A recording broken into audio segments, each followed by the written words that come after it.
I will issue a statement. I will ask my officers to give a report. Yesterday night also they have sent me a report on this issue. We will do it. ನಾನು ಏನು ಇವತ್ತು ಬೆಂಗಳೂರು ನಗರದಲ್ಲಿ ಕೃಷ್ಣಾಪೇರೂರು ಕ್ಷೇತ್ರದಲ್ಲಿ ಅದು quarry ಪಿಟ್ಟದು solid waste ಕಸ ಹಾಕಕ್ಕೆ ಸೀಮಿತವಾಗಿ ಇಟ್ಟಂತ ಜಾಗ ಹಿಂದೆನೇ 10 ವರ್ಷದಿಂದನೇ 9 ವರ್ಷದಿಂದನೇ ಅದನ್ನ ನೋಟಿಫೈ ಆಗಿತ್ತು.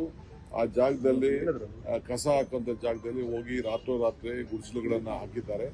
ಅದನ್ನ ತೆರವಾಗಲಿಕ್ಕೆ ನಾವೆಲ್ಲ ನಮ್ಮ ಸ್ಥಳೀಯ ಮುಖಂಡರ ಶಾಸಕರ ಚರ್ಚೆ ಮಾಡಿ ಅದನ್ನ ಖಾಲಿಗೊಳಿಸಿ ಅದನ್ನ ಸರಿಯಾದ ರೀತಿಯಲ್ಲಿ ಉಪಯೋಗ ಮಾಡಿಕೊಳ್ಳಲಿಕ್ಕೆ ಆದೇಶವನ್ನ ಮಾಡಿದ್ದಾರೆ.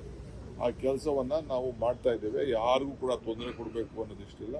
ಯಾರು ಅರ್ಹರಿದ್ದಾರೆ ಅವ್ರಿಗೆಲ್ಲರೂ ಕೂಡ ನಾವು ಬೇರೆ ಕಡೆ ರಿಹ್ಯಾಬಿಟೇಷನ್ ಮಾಡುವಂತ ಕೆಲಸವನ್ನ ನಾವು ಮಾಡ್ತೇವೆ.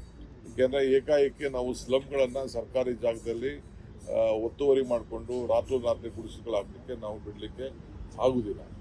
ಅದು ಇತ್ತೀಚೆಗೆ ಮಾಡಿದಂಥ ಒಂದು ಪ್ರವೃತ್ತಿ. ಅದನ್ನು ನಾವು ತಡಿದ್ದೇವೆ. ಬೆಂಗಳೂರನ್ನ ಆದಷ್ಟು ಸ್ವಚ್ಛತೆಯಿಂದ ನಾವು ಕಾಪಾಡಬೇಕು. ಆ ದೃಷ್ಟಿಯಿಂದ ನಮ್ಮ ಅಧಿಕಾರಿಗಳು ರೊಟೀನ್ ಕೆಲಸದಲ್ಲಿ ಮಾಡಿದ್ದಾರೆ. ನಾನು ವರದಿ ಕೇಳಿದ್ದೀನಿ, ವರದಿ ಕೊಡ್ತಾ ಇದ್ದಾರೆ.